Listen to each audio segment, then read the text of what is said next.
All right, welcome to Energy Solutions for Stress and Trauma.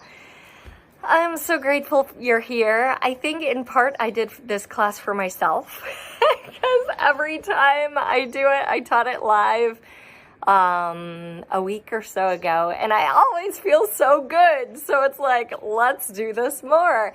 And so I'm going to give credit where credit is due. Many of these tools and teachings come from Donna Eden, and Donna Eden is an energy pioneer. She actually had multiple sclerosis, and I say had because she was able to take care of it using energy techniques, and that's pretty wild. She was told by doctors, there's basically essentially nothing we can do for you, which a lot of people hear. And Donna was like, well, I do see energy, so why don't I just explore and see what I can do?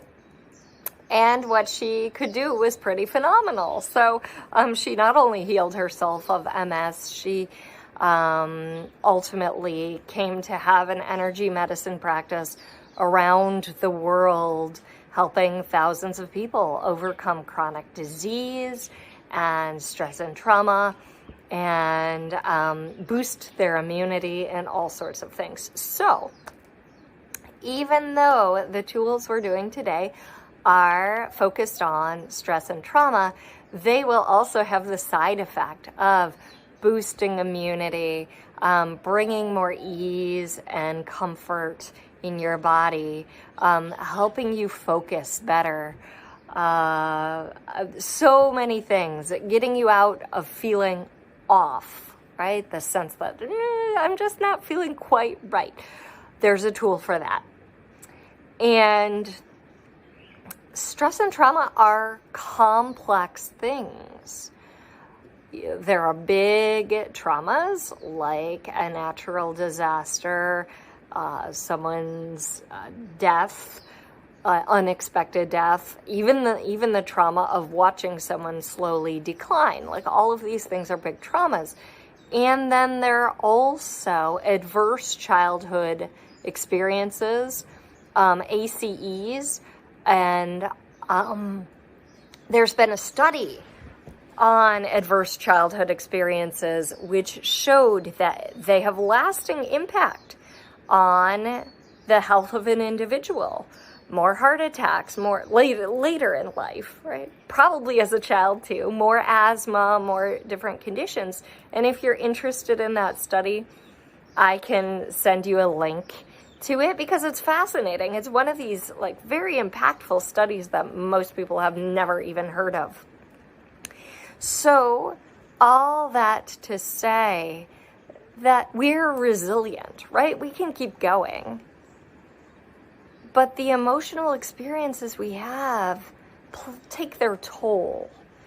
And the talk therapy, if it would work fully, right, it would have worked on many people already. There is a value to talk therapy and getting support and feeling supported. I'm not invalidating that at all.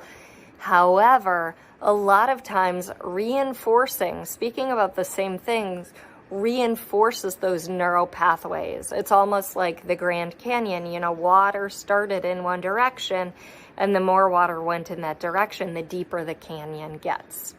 All right, so I also think of a client I had, and she's passed away now, but she worked on her abuse for years and years and years and years, so many years.